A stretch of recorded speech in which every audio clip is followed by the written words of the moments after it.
Bonjour à tous les auditeurs de vipradioonline.fr, la radio web de l'association RVPB. Vous écoutez notre émission radio, vidéo et web TV, reportage VIP découverte spéciale Italie.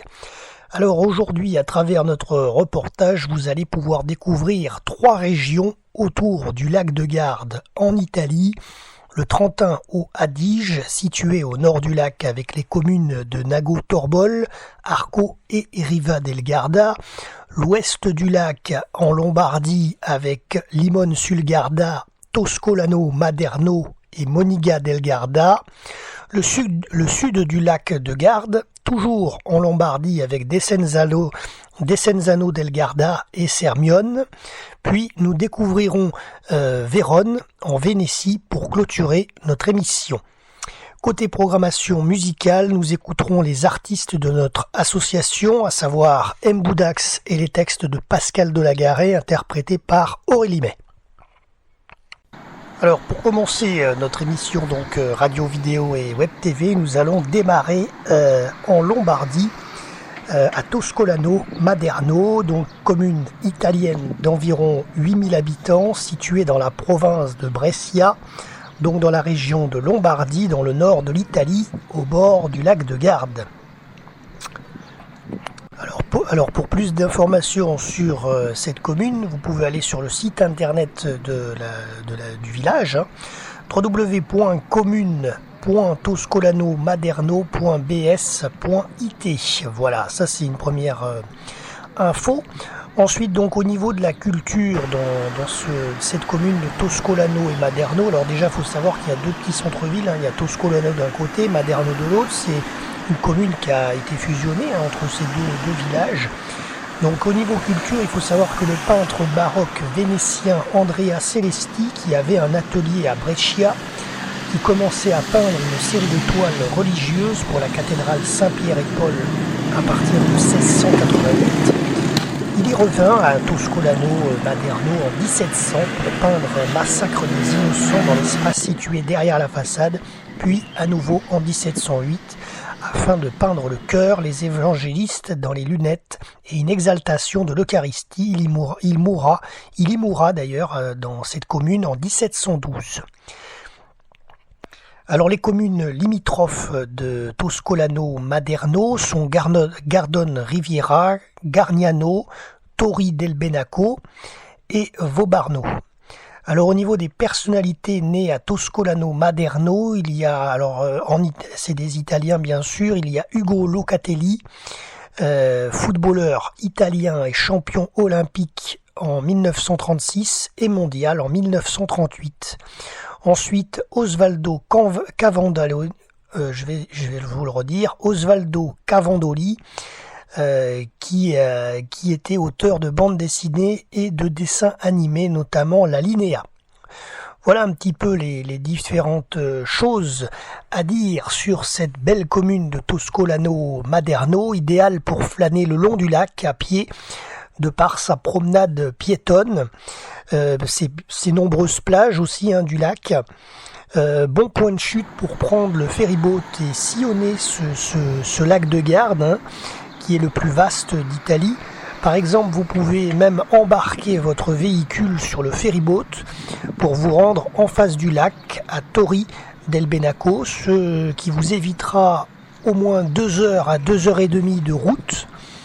À voir à Toscolano et à Maderno les ruines des villes romaines et l'église rurale de Maderno.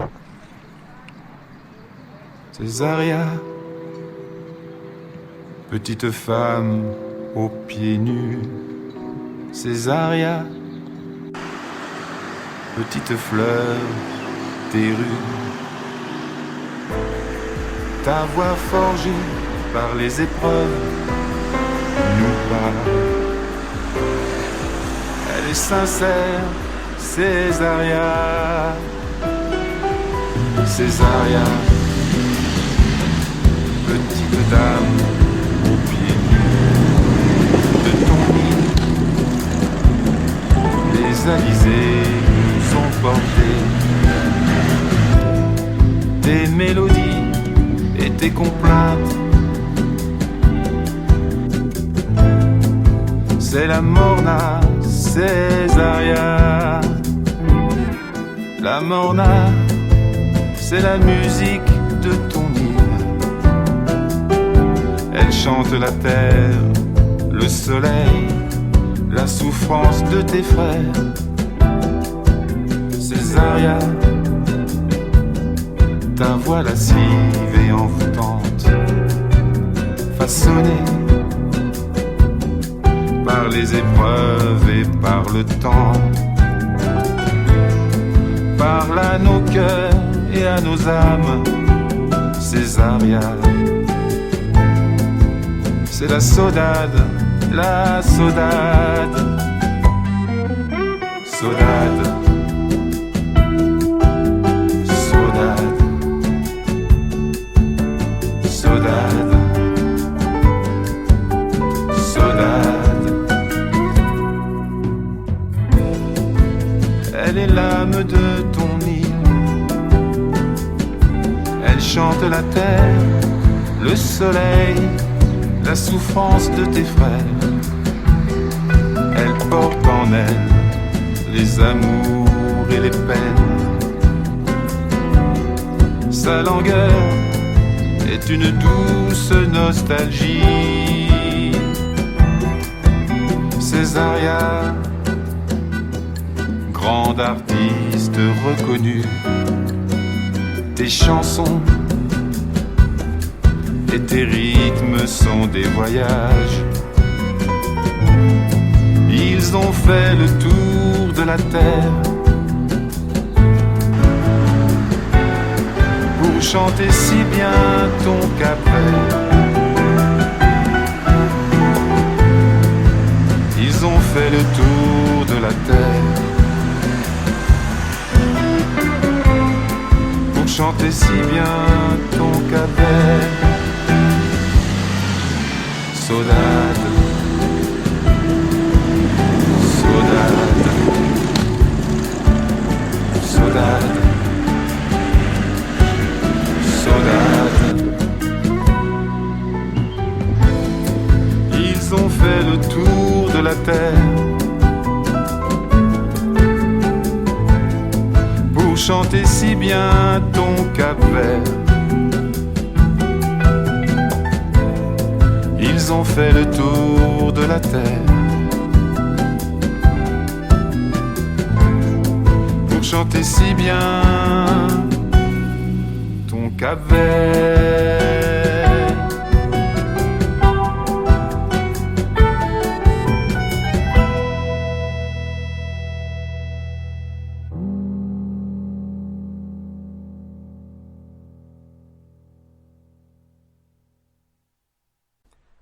Alors maintenant, dans notre émission radio, est venu le moment de parler du lac de Garde, puisque c'est quand même l'image centrale de notre émission vidéo et web TV aujourd'hui et radio.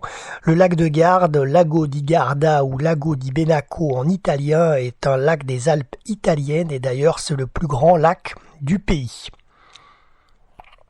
Alors il a une superficie de 370 km² environ, une longueur de 51,6 km, une largeur de 17,2 km et une altitude de 65 mètres. La profondeur maximale est de 346 mètres et il y a un volume d'eau de 50,35 km3.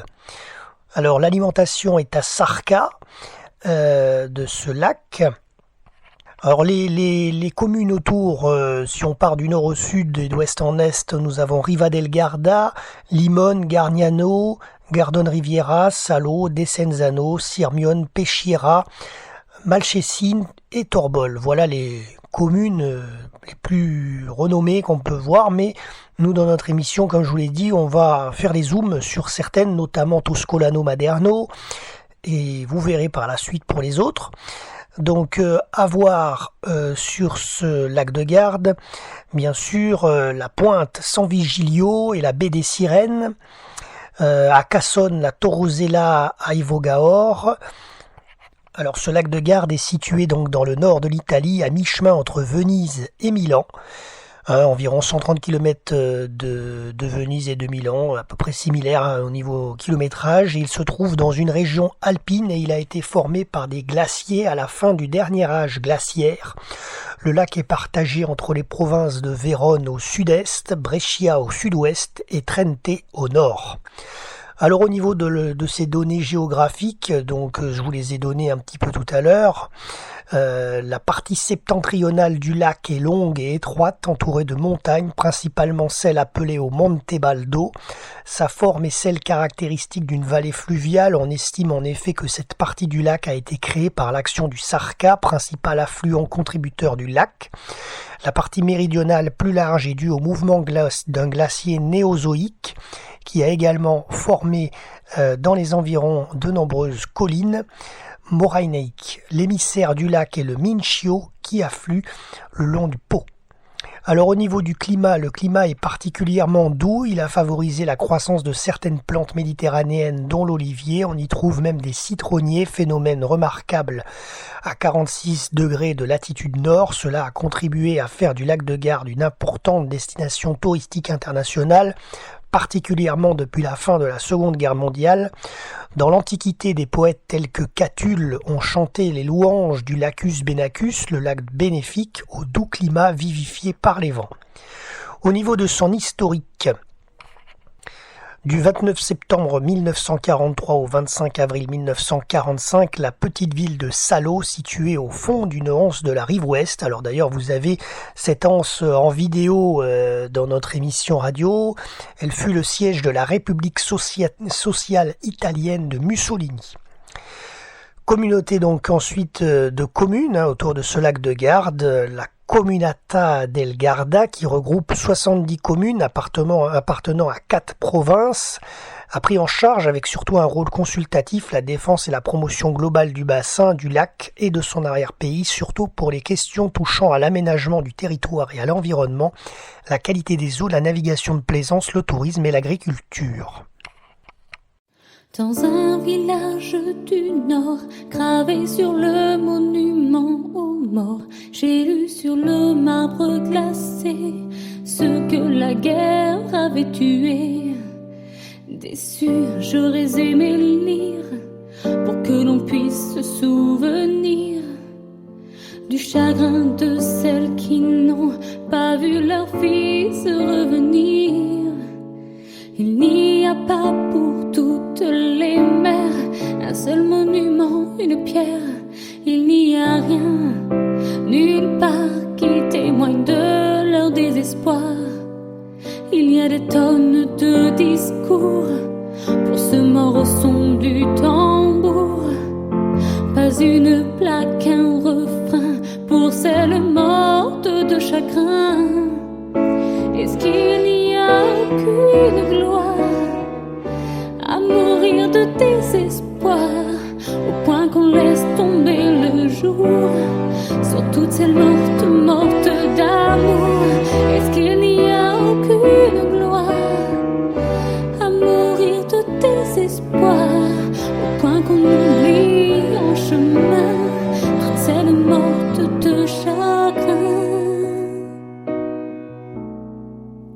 Dans un village du Nord, gravé sur le monument aux morts, j'ai lu le nom de ces soldats, morts au feu, morts au combat.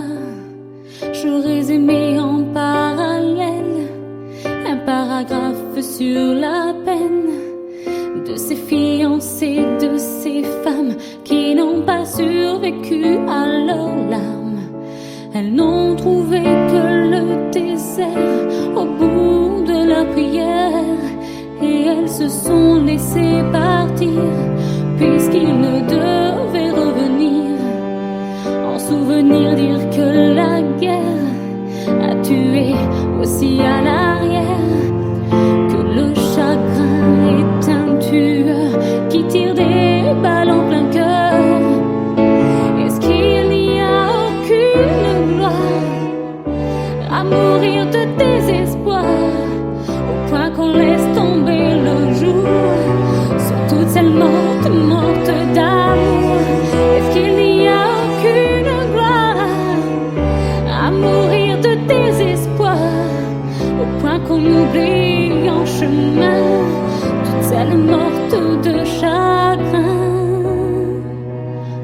l'histoire nous dit que c'est par deux que meurent les vrais amoureux.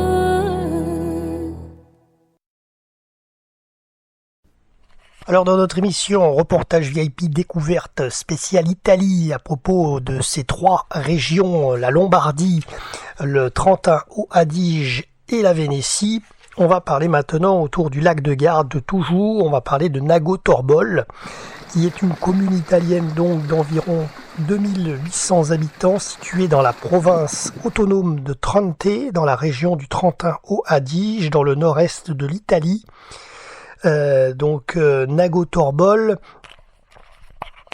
est composé de trois hameaux. Nago, qui est situé sur la partie la plus haute, et d'ailleurs vous voyez en image et en vidéo le fort de Nago, qui est maintenant devenu un restaurant d'ailleurs, qui n'est pas ouvert tous les jours. Il est ouvert que 3 jours par semaine pour l'instant, je crois, à cette époque de l'année. Alors le site web de Nago Torbole, alors vous avez ça, c'est le www.gardatrentino.com. Donc ensuite les trois hameaux, donc c'est Nago sur la partie haute, la plus haute, Torbole, appelé aussi Torbole sous le Garda, qui jouxte le lac de Garde. Donc Torbole, vous l'avez également en vidéo dans notre émission. Et ensuite vous avez Tempesta, un tout petit hameau situé au sud de Torbole. Au niveau de sa géographie, donc Nago Torbole, vous l'avez compris, c'est une fusion de trois hameaux, est situé au nord-est du lac de Garde. Il est traversé par la rivière Sarca qui se jette dans le lac à cet endroit. Sa superficie est de 28,5 km², dont 6 km² sont situés sur le lac de Garde. Situé à 63 mètres au-dessus du niveau de la mer, Torbole, elle, culmine à 2079 mètres au sommet du Monte Altissimo, dit Nago, et il est protégé des vents et des froids d'est par le chaînon de la montagne Monte Baldo. Nago Torbole est traversé par la route nationale SS 249 Gardesana orientale qui longe toute la partie est du lac et qui relie Peschiera del Garda à Riva del Garda, et par la route nationale SS 240 qui relie Rovereto à l'autostrada A22 à Torbole en passant par Nago. Elle fait partie de la communauté Alto Garda et Ledro qui comprend aussi les communes d'Arco. Alors Arco, on en parlera tout à l'heure. Drena, Dro, Ledro, Riva del Garda, on en parlera aussi de Riva del Garda et Teno. Au niveau de son climat, si la région du lac de Garde est située dans une zone de climat tempéré, Nago Torbole, bien que située légèrement sous le 46e parallèle nord, bénéficie pratiquement d'un climat méditerranéen. Le climat y est particulièrement doux et on y trouve déjà de nombreux champs d'oliviers qui assurent une production locale, notamment olio cru à Arco à côté, des palmiers, des cactus et des citronniers, des orangers, voire quelques bananiers qui produisent des fruits. Si le printemps et l'automne sont les saisons les plus humides, l'été est plutôt sec, avec seulement interrompu par des orages. L'hiver est doux avec peu de précipitations et les gelées sont rares, notamment à Torbole qui est situé au bord du lac. Alors il faut savoir quand même que Nago Torbole est constamment balayé par les vents, ce qui en fait un des spots particulièrement appréciés par les amateurs de planche à voile et de dériveurs légers. Alors c'est vrai parce qu'aujourd'hui même, beaucoup de vent à Nago Torbole, au moment où on enregistre cette chronique. Alors ces vents sont le Peler Paesam ou Sauveur, un vent qui balaye régulièrement le lac. C'est un vent de nord qui descend des montagnes et souffle la nuit et qui atteint sa pleine puissance 6 à 8 mètres par seconde dès le lever du soleil jusqu'en fin de matinée. Ensuite, il y a l'Aura, un vent du sud qui traverse tout le lac. C'est un vent journalier assez puissant qui atteint généralement les 10 à 12 mètres par seconde, qui souffle l'après-midi et décline vers les 18 heures. Ensuite, le Ponal, un vent rare mais très puissant qui vient de la vallée de l'Edro. En général, il annonce l'arrivée d'un orage. Le Balino, un vent hivernal très fort qui descend du Monte Balino.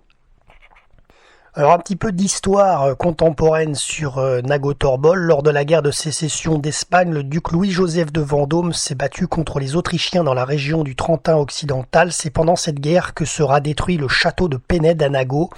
Il n'en reste aujourd'hui que des ruines. Alors d'ailleurs, vous les voyez au loin dans notre vidéo, dans notre émission. Au loin, car il faisait pas beau ce jour-là. Aujourd'hui, donc beaucoup de brouillard, pas très beau et assez frais. Donc vous les voyez de loin, on n'est pas allé directement au milieu des ruines, mais c'est possible de le faire. Mais vous les voyez au loin, elles sont au large, un peu plus loin que le fort de Nago, là où nous sommes situés aujourd'hui pour enregistrer cette chronique. Alors vous voyez bien aussi le petit port de Torbol en vidéo. Alors jusqu'au début du XXe siècle, les habitants de la commune de Nago-Torbol vivaient presque exclusivement de l'agriculture et de la pêche. Le petit port de Torbol était autrefois un des ports les plus fréquentés du lac de Garde supérieur. Il en était l'un des plus importants, avec des moyens de communication entre la plaine du Pô, la région de Trente et du Tyrol, de grands bateaux à voile pour décharger des produits aussi différents que du sel, des agrumes, du bois, du blé, des métaux. Aujourd'hui, on y trouve encore quelques barques amarrées, d'ailleurs vous les avez dans notre vidéo, ainsi que l'ancien poste de douane autrichien qui est très bien fait, qui est très bien restauré et qui date du XVIIIe siècle. Vous l'avez d'ailleurs dans notre émission également. Alors le tourisme commença à se développer alors que la commune ainsi que toute la rive nord du lac appartenait encore à l'Empire autrichien, mais a continué son essor à partir de 1958 dès lors qu'elle retrouva son autonomie économique. Aujourd'hui, la majorité de la population vit grâce au tourisme, et notamment à la présence de nombreux hôtels, restaurants, magasins, campings qui attirent de nombreux touristes venus profiter de nombreuses activités que propose le lac et la région environnante. Donc au niveau des lieux d'intérêt à visiter à Nago et à Torbol, donc Nago-Torbol, bien sûr comme je vous l'ai dit, le Forte di Nago, le fort de Nago avec son restaurant Al Forte Alto. Cette fortification construite sous la domination de l'Empire austro-hongrois fut mise en place à l'époque pour garder la route menant à Torbol et celle qui mène à la passe San Giovanni. Sa construction fut approuvée en 1958 à Vienne et la première pierre fut posée en juin 1860 et il fut terminé ce fort en 1861. Il consiste en deux sortes de casemates situées à des niveaux différents de part et d'autre de la route et reliées à l'époque par un mur. Très peu abîmé par les guerres, il est aujourd'hui parfaitement restauré et il abrite le musée municipal ainsi qu'un restaurant.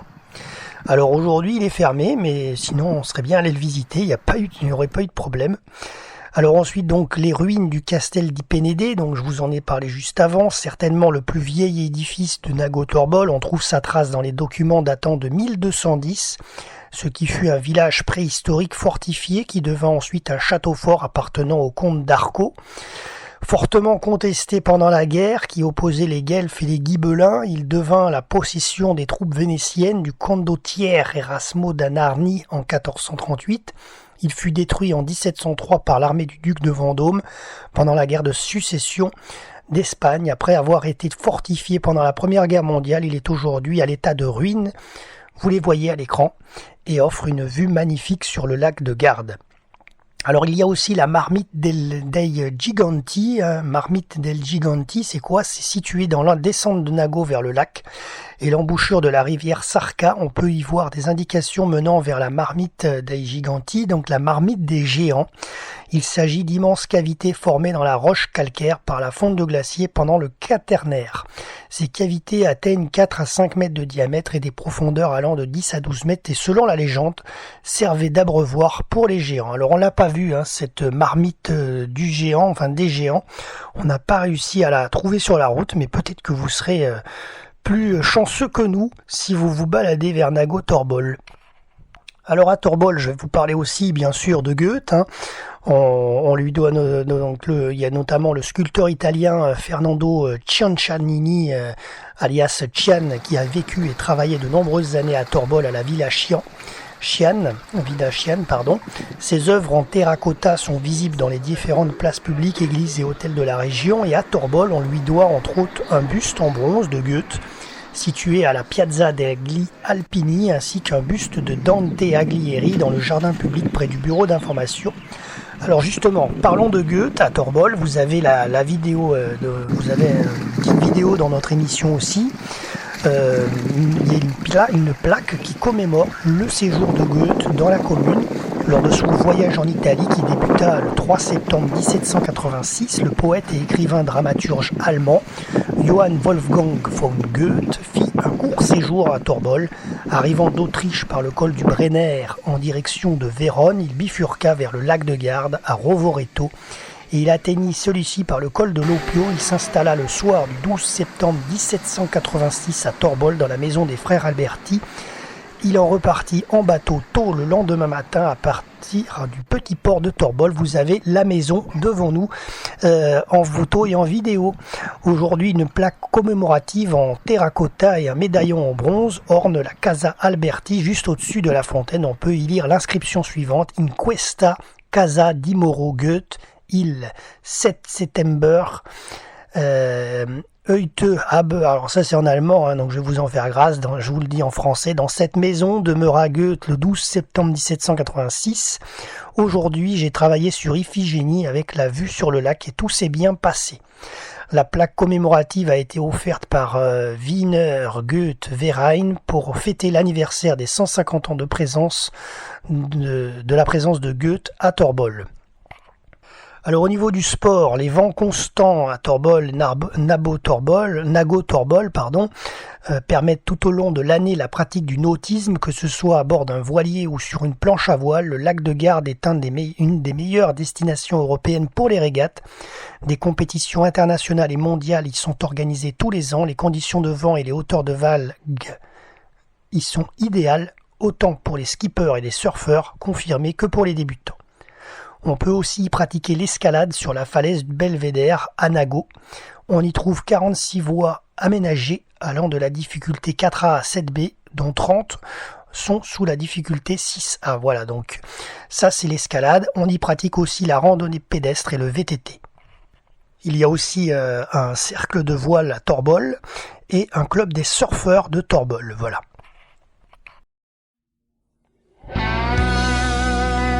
D'où je viens,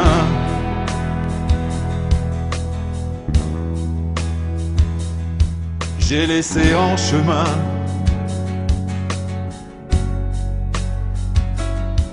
mes matins d'enfance et un peu d'espérance. D'où je viens,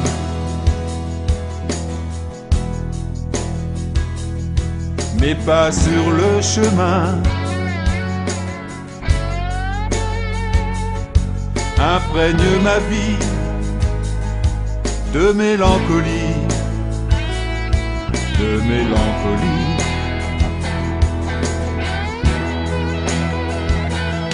Et pourtant, il me faut vivre.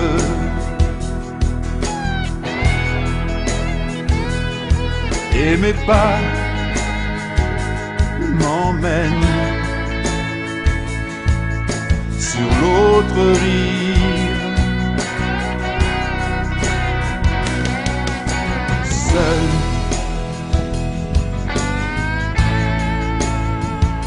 sans savoir où je vais.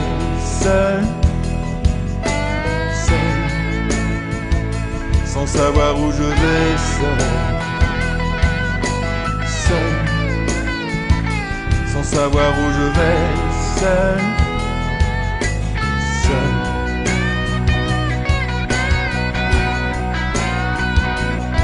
D'où je viens,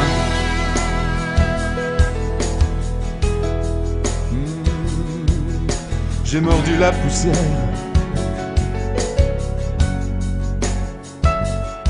et vu tant de misère.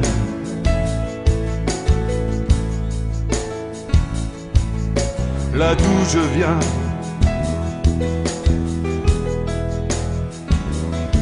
d'où je viens,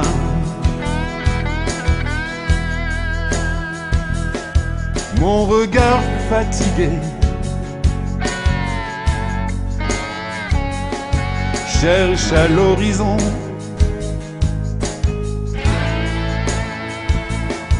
des contrées oubliées.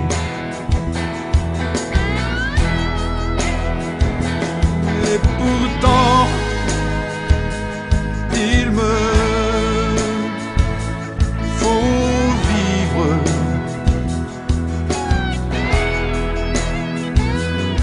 Et mes pas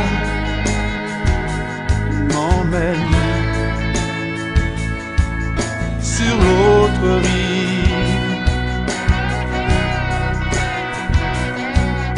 Seul,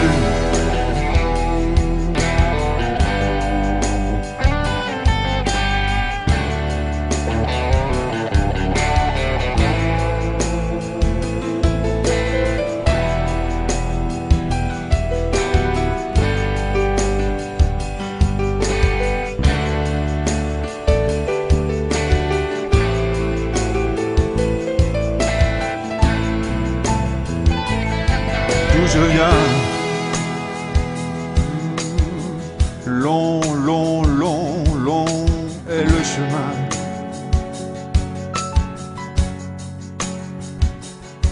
Et la peur au ventre, sans me retourner.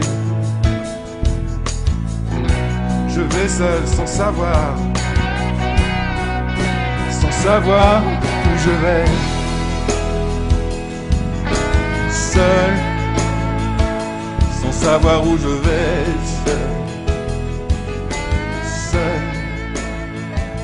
sans savoir où je vais. Seul, sans savoir où je vais.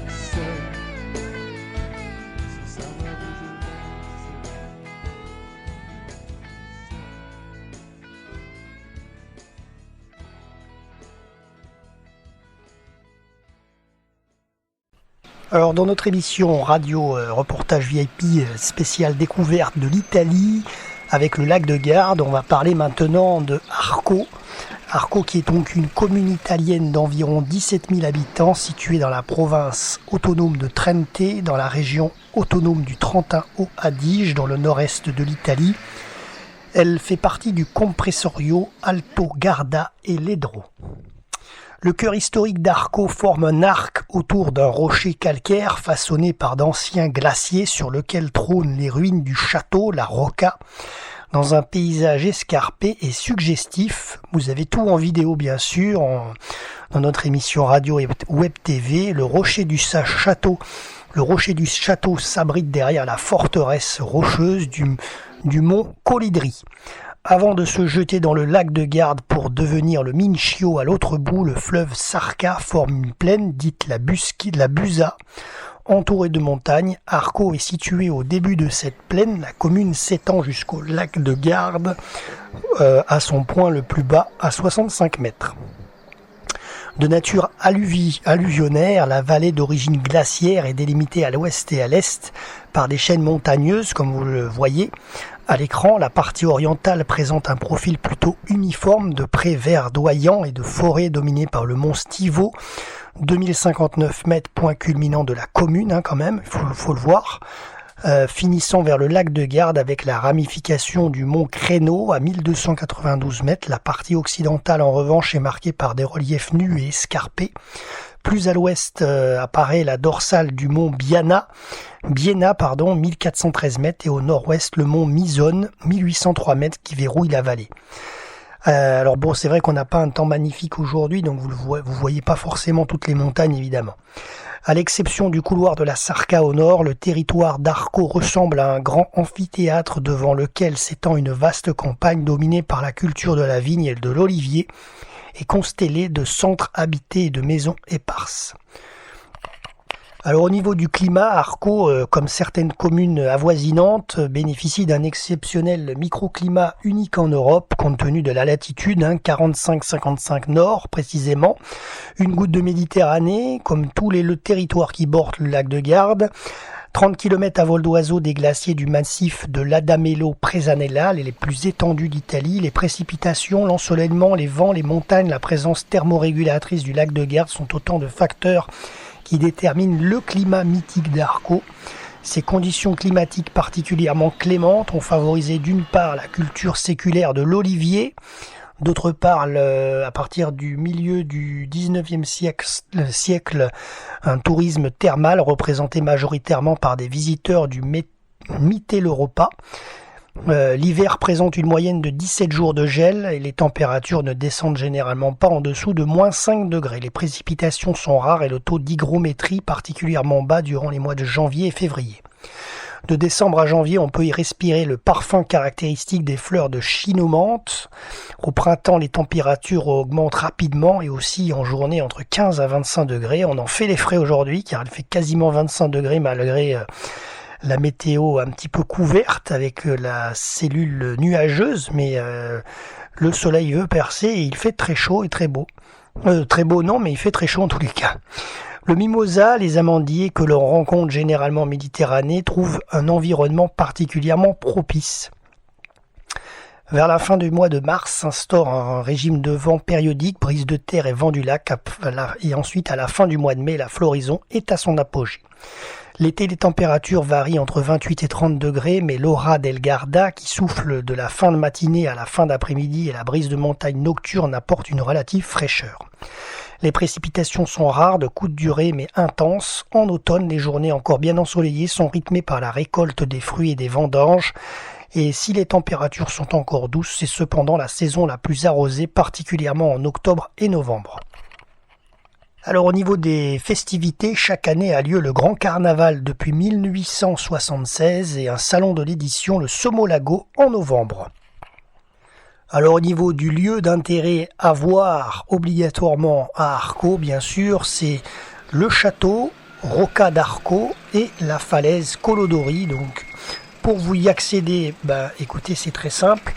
Vous avez depuis le village, donc qui est un petit peu en escargot, vous avez un chemin piéton pour rejoindre le château sur son rocher et vous pouvez atteindre les ruines du château. Juste en bas des ruines, comme vous le voyez en vidéo, vous avez un petit pré qui est présent, un petit jardin. Et vous avez même un snack pour boire un verre. Et donc vous pouvez atteindre ces ruines en toute sympathie. C'est vraiment très, très sympa. Et la balade à pied est très bien faite car ça monte, puisque c'est quand même sur un rocher. Mais vous sentez vraiment pas les côtes puisque le chemin est vraiment très, très bien dessiné. Et du coup, c'est vraiment pas très fatigant. Donc le château à voir bien sûr à Arco obligatoirement. Vous avez évidemment aussi la collégiale de la Sunta, le palais Marchetti, le palais del Pani. Alors au niveau des sports, Arco est un haut lieu de l'escalade. Il a été créé en septembre 1987, l'une des premières compétitions mondiales. Le Rockmaster qui se déroule cet été, sur un mur artificiel l'été, certains étés, spécialement conçu pour cette épreuve prestigieuse. La grande qualité des falaises environnantes attire toute l'année des grimpeurs du monde entier. La commune a d'ailleurs accueilli les championnats du monde d'escalade en 2011. La voile occupe aussi une place de choix par sa proximité avec le lac. L'association sportive locale est devenue un centre fédéral spécifique de la zone en 2007 et un choix logistique qui montre bien le lien de la ville avec la pratique de ce sport. Le site est très apprécié aussi pour la pratique du VTT avec beaucoup de pistes cyclables. La commune compte environ 110 km de sentiers balisés pour l'excursion. Voilà un petit peu sur Arco ce qu'on peut vous dire. Donc en tous les cas, n'hésitez pas à monter du village au château sur son piton rocheux.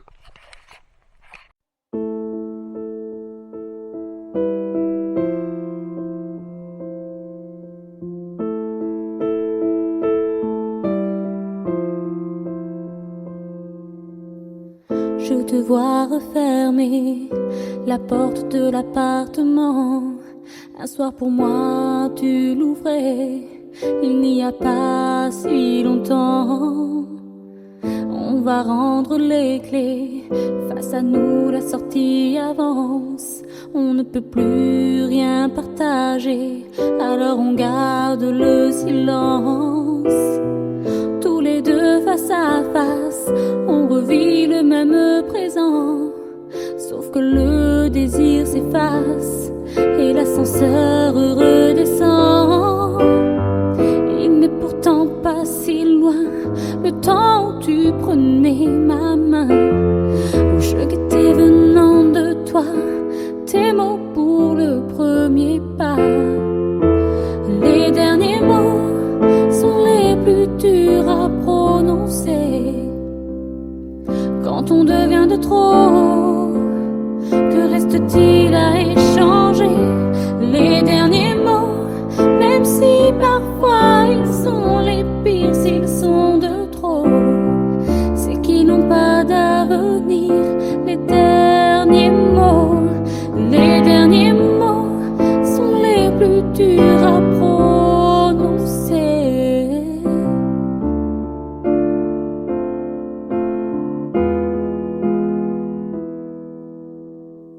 3 baisers sur mes joues pour effacer le rêve.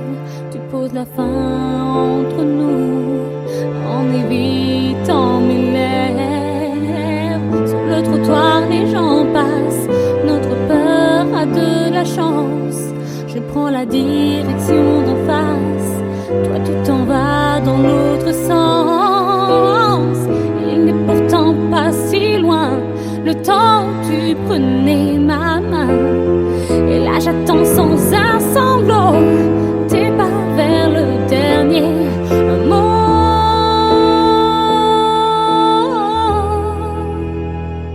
Les derniers mots sont les plus durs à prononcer. Quand on devient de trop, que reste-t-il à échanger? Les derniers mots, même si parfois ils sont les pires, s'ils sont de trop, c'est qu'ils n'ont pas d'avenir. Les derniers mots sont les plus durs à prononcer.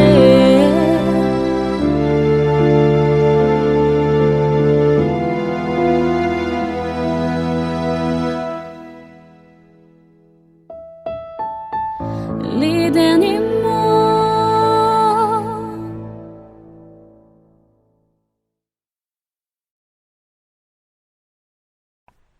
Alors toujours dans notre émission reportage VIP spéciale découverte de l'Italie au lac de Garde, on reste en province autonome de Trente dans la région du Trentin-Haut-Adige et on va parler de Riva del Garda qui est donc une commune italienne d'environ 16 200 habitants dans le nord-est de l'Italie. Elle se trouve donc au bord du lac.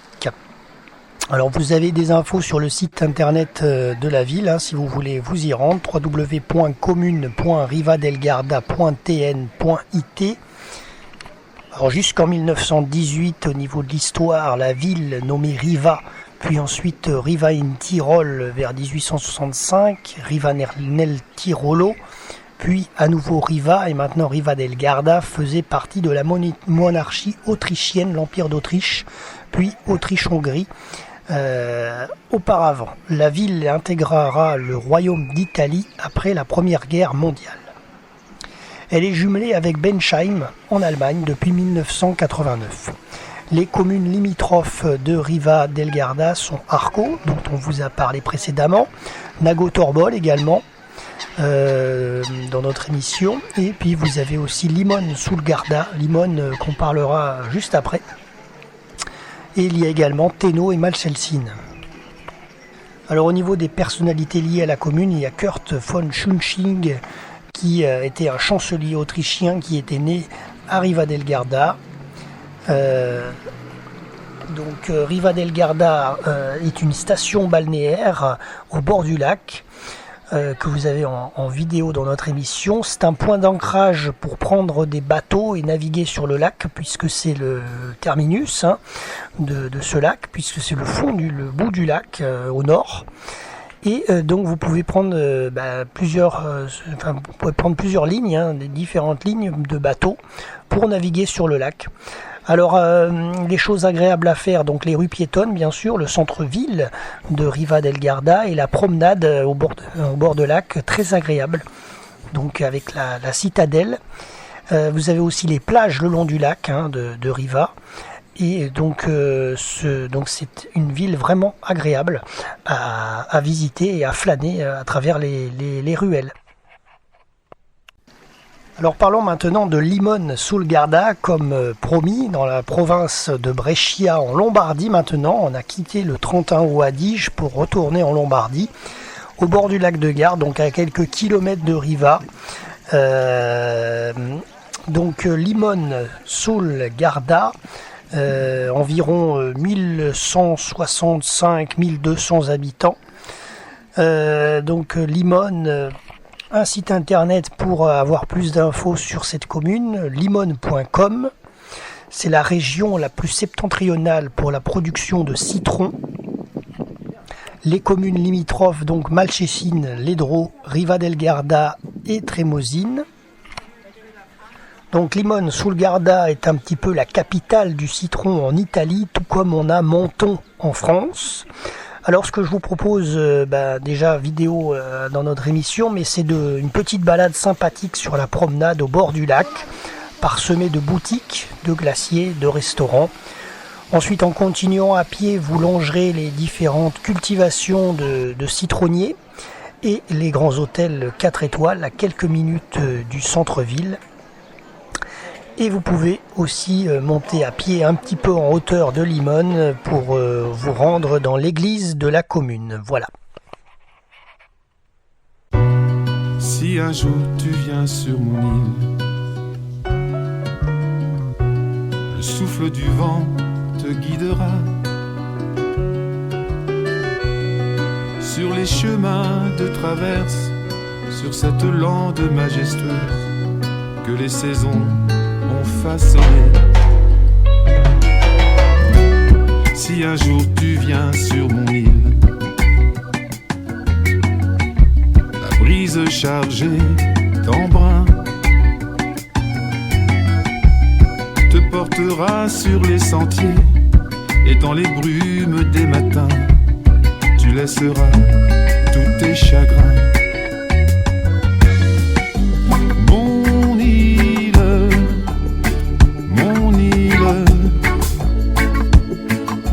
Je te la donne, mon île,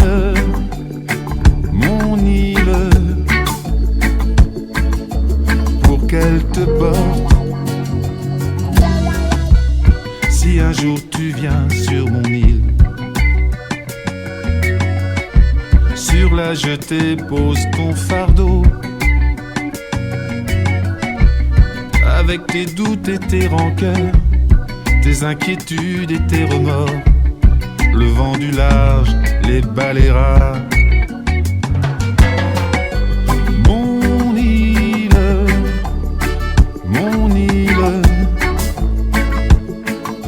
je te la donne. Mon île,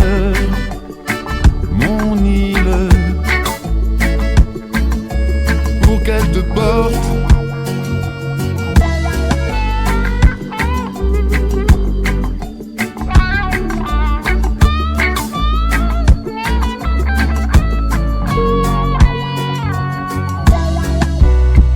Si un jour tu viens sur mon île, viens comme tu es, sans artifice, avec tes forces et tes faiblesses, avec tes mots et tes silences, imprégné du chant des vagues. Mon île, comme une oasis, une différence. Mon île, un repère, petit écrin de terre. Mon île,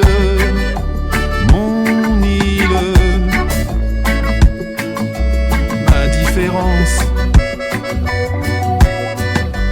Mon île, un refuge, petite parcelle d'espoir. Si un jour tu viens sur mon île, si un jour tu viens sur mon île, un jour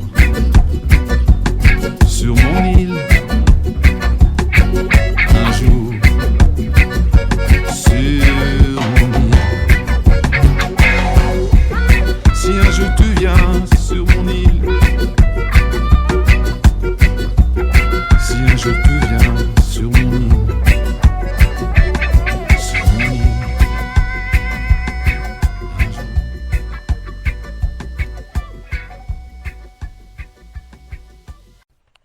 Parlons maintenant de la commune de Desenzano del Garda, province, dans la province de Brescia, dans la région de Lombardie en Italie. Alors au niveau de son histoire, cette commune, depuis le congrès de Vienne en 1815 jusqu'en 1859, la ville de Desenzano faisait partie donc de la monarchie autrichienne, royaume lombardo-vénitien, gouvernement de Lombardie, province de Brescia. Il y a environ 28 000 habitants à Desenzano. Alors Desenzano, situé donc au sud du lac, à l'opposé de Riva del Garda, et d'ailleurs Desenzano est aussi un point d'ancrage, on en parlera après, pour les bateaux.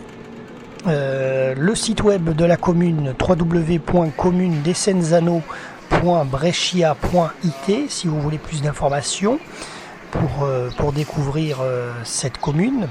Alors au niveau un petit peu d'histoire, le peintre baroque vénitien Andrea Celesti, qui avait un atelier à Brescia, a peint des retables pour la cathédrale en 1695. Les communes limitrophes de Desenzano, nous avons Lonato del Garda, Padeng sul Garda, Peschiera del Garda, Pozzolengo et Sirmione, dont on va parler juste après.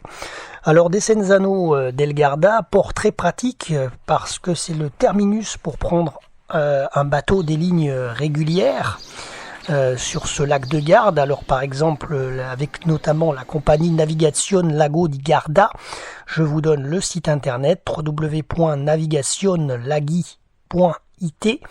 À Desenzano, donc, vous pouvez atteindre de nombreuses destinations du lac de Garde et même sillonner le lac du sud au nord jusqu'à Riva del Garda, où nous sommes allés aussi dans notre émission. Et vous pouvez aussi aller de Desenzano d'ouest en est. L'astuce RVPB de reportage VIP sera de prendre le bateau à Desenzano pour une vingtaine de minutes de traversée et vous irez accoster à Sirmione, qui est situé sur une presqu'île et qui est le point central du sud du lac de Garde et le point le plus touristique de ce lac de Garde, Sirmione, dont on parlera tout à l'heure. Et donc, les tarifs de cette compagnie maritime sont très abordables, parce que par exemple, de Desenzano à Sirmione, vous avez à peu près 3 € de bateau à payer par personne, donc c'est vraiment très très correct.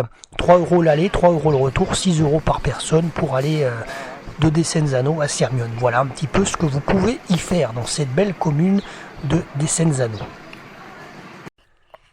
Voilà, donc maintenant nous allons parler de la commune de Sirmione, comme promis. Donc Sirmione, commune de la province de Brescia, située donc en Lombardie, en Italie, située à l'extrémité d'une presqu'île qui s'avance dans le lac de Garde et occupée depuis l'époque romaine. C'est de nos jours un centre touristique important, c'est un petit peu notre Saint-Tropez en France.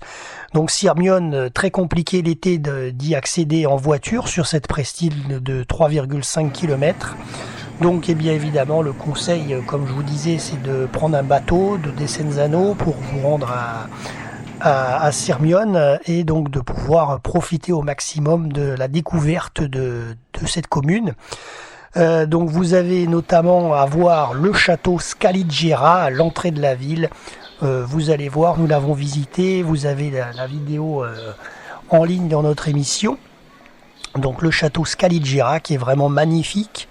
Il y a environ 8200 habitants à Sirmione qui sont là à l'année. Ensuite, au niveau des sites web, alors on peut vous donner le site web de la commune, www.commune.sirmione.bs.it pour avoir plus d'informations.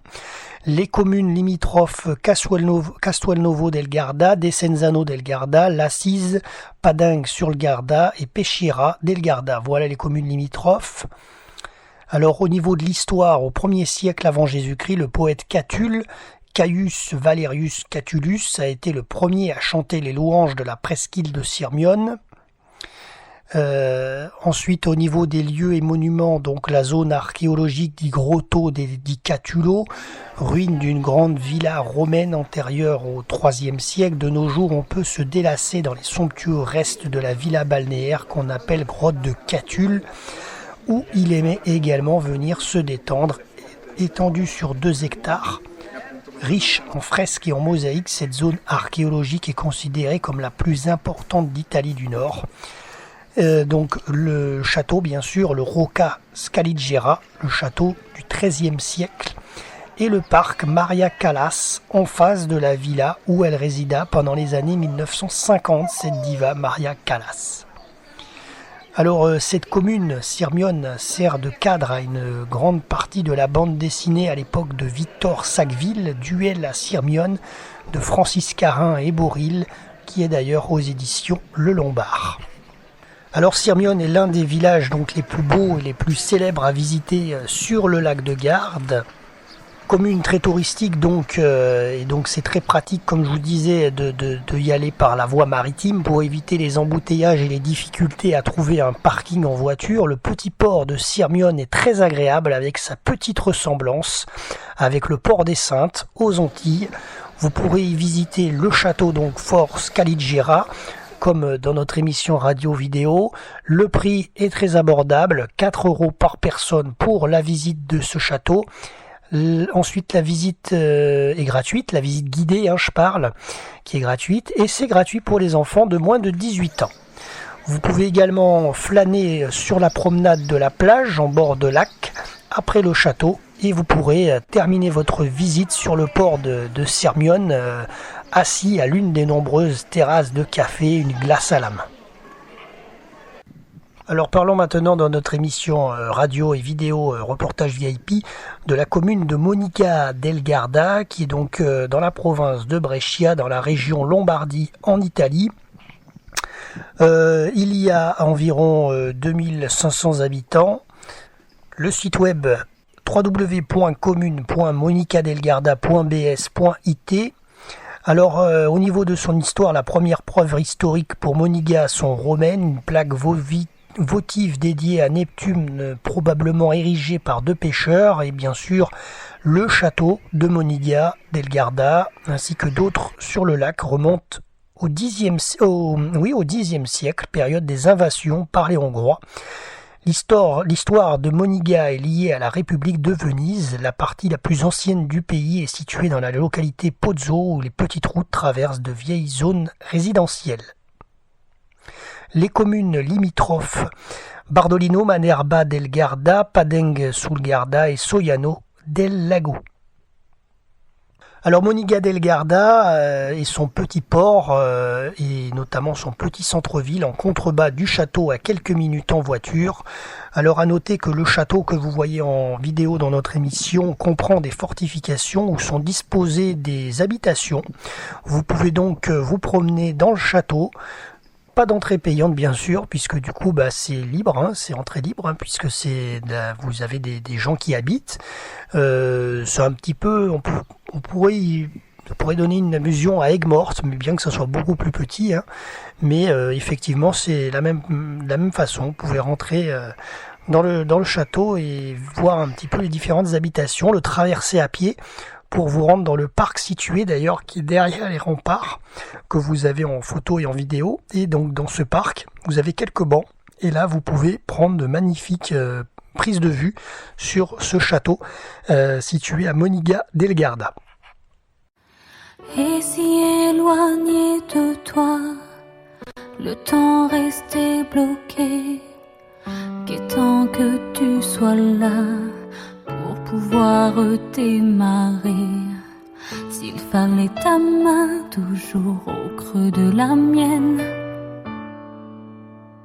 à chaque matin pour que le soir revienne, et s'il fallait au moment juste pour pouvoir passer le devoir d'être bon sous peine d'être arrêté.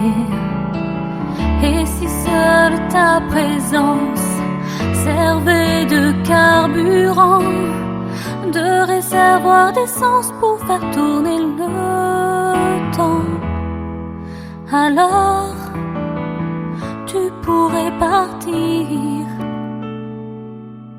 Alors tu pourrais partir. Et si à tes seules caresses les aiguilles obéissaient, attendant qu'elles me touchent pour se mettre à tourner. S'il n'y avait que l'amour qui sache libérer de la prison les jours pour les laisser filer. S'il n'y avait que le bonheur pour faire avancer le temps, pour emmener les heures doucement vers l'avant.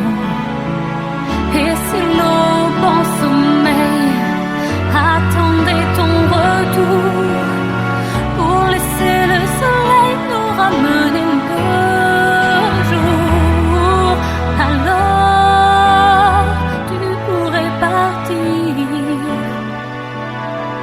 Alors tu pourrais partir.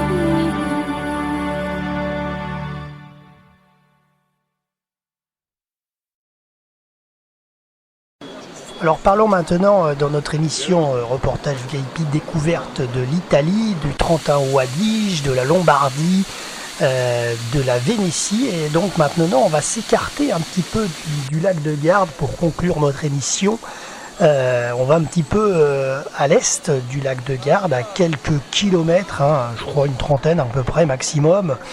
Et vous atteindrez la fameuse commune de Vérone, en italien Verona. C'est une commune où vous êtes vraiment, c'est un passage incontournable autour du lac de Garde quand même, où il faut y aller pour aller la visiter, cette belle commune. C'est une très ancienne ville italienne dans la région donc de Vénétie, la plaine du Pô, sur les rives de l'Adige et à proximité du lac de Garde. Il faut vraiment vous y rendre. Alors bien sûr, Vérone, la tragédie, Roméo et Juliette de William Shakespeare, paru en 1597, dont l'action se situe dans cette ville, la cité devint la ville romantique la plus célèbre du monde, baptisée la ville des amants de Vérone. Et vous avez dans notre émission la maison de Juliette à Vérone en vidéo, donc, et le fameux balcon de Roméo et Juliette. Voilà pourquoi déjà il faut aller à Vérone. Alors bien sûr, fondée au 1er siècle avant Jésus-Christ, la ville historique de Vérone a connu des périodes d'expansion au XIIIe et au XIVe siècle, et sous la République de Venise, un nombre remarquable de monuments de l'Antiquité, de l'époque médiévale et de la Renaissance y sont préservés. Alors à Vérone, vous avez aussi bien sûr le Castelvecchio et notamment le pont du Castelvecchio, le château de Vérone. C'est Carlo Scarpa qui avait transformé alors cette réfection de ce château en musée. En 1969 se terminait ensuite la ligne ferroviaire Vérone-Mantoue de l'autoroute du Brenner qui connectait la ville avec l'Autriche, la tranche du réseau routier qui reliait l'Italie à l'Europe centrale. Voilà un petit peu donc ce château qui a été transformé alors en musée en 1957 jusqu'en 1964. Et il y est toujours d'ailleurs, vous pouvez le visiter également. Alors au niveau des monuments et patrimoine, donc Vérone possède la plus riche collection de vestiges romains de toute l'Italie du Nord. Elle est notamment réputée pour son amphithéâtre romain, appelé l'Arena, dont la forme et l'usage rappellent le Colisée de Rome, son pont Pietra, que vous avez aussi dans notre vidéo, on a marché dessous. Le pont de pierre, il a survécu intact jusqu'au second conflit mondial. Il a complètement été reconstruit à partir des pierres tombées dans le fleuve. L'Arena est actuellement un important théâtre lyrique. Il fut construit vers le milieu du 1er siècle sur un site qui à l'époque était situé en dehors des murs de la ville. Bien sûr, les arènes de Vérone, à voir également, vous ne pourrez pas les louper sur la piazza. Ensuite, bien sûr, c'est l'Adige qui sillonne les contours de Vérone. Vous avez donc à voir le balcon de la maison de Juliette à Vérone, de la tragédie de Roméo et Juliette. Il y a même la statue de Juliette Capulette de la maison de Juliette à Vérone. La plupart des touristes se prennent en photo devant la statue de Juliette. Vous avez aussi la basilique San Zeno, la basilique Santa Anastasia avec le tombeau de Guglielmo da Castelbarco à l'église Saint-Pierre de Vérone.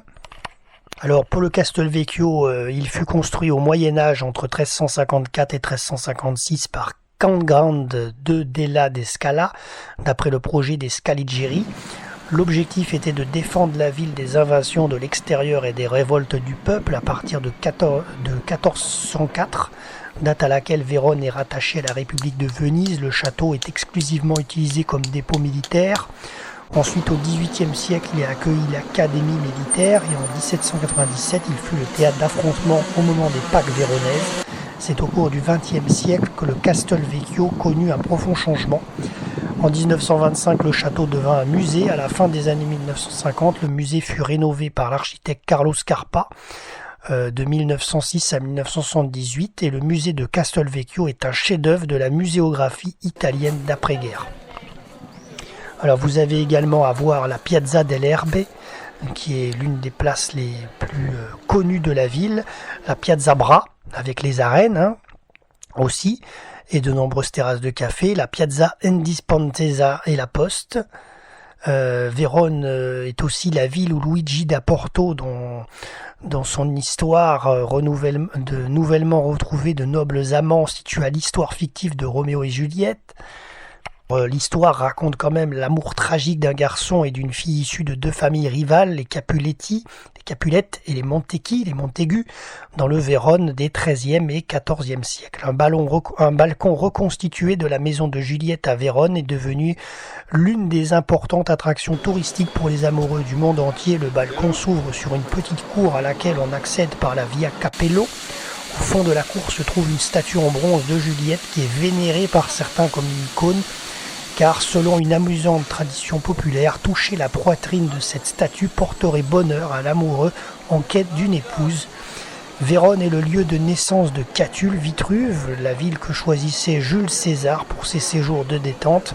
Certains l'identifient au reste de la ville romaine de Sirmione, le sud de lac de Garde.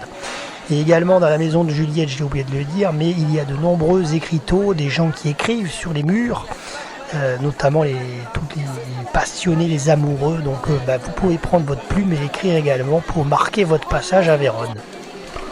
Alors Vérone est présente dans les carnets de voyage de Goethe, de Stendhal et de Paul Valéry. Le musée d'histoire naturelle de Vérone contient l'une des plus grandes collections de fossiles et de vestiges archéologiques d'Europe.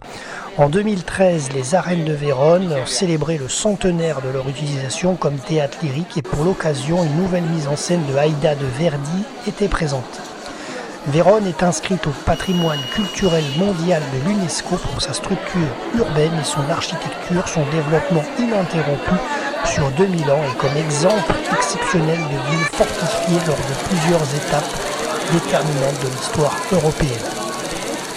Alors au niveau du sport, il y a 3 clubs de football, le Hellas Verona Football Club, l'association Calcio Chiescio Verona et qui dispute le célèbre derby de Vérone, mais aussi le Virtus Vérone qui évolue en Série D. Vérone a aussi accueilli les championnats du monde de cyclisme sur route 2 fois en 1999 et 2004. Et le festival de Vérone a lieu chaque été, ça c'est côté événementiel.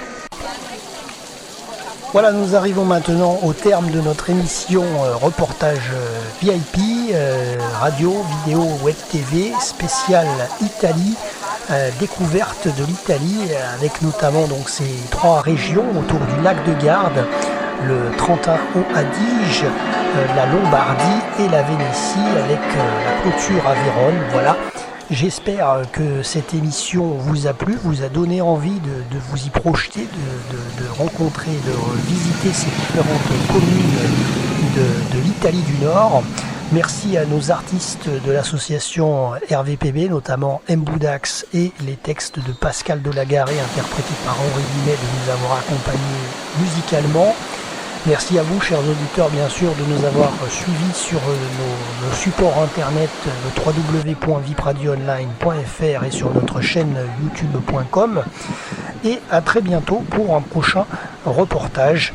C'était Jérôme depuis la Lombardie, au bord du lac de Garde. Et à très bientôt pour VIP Radio Online RVPB. Ciao, bye bye.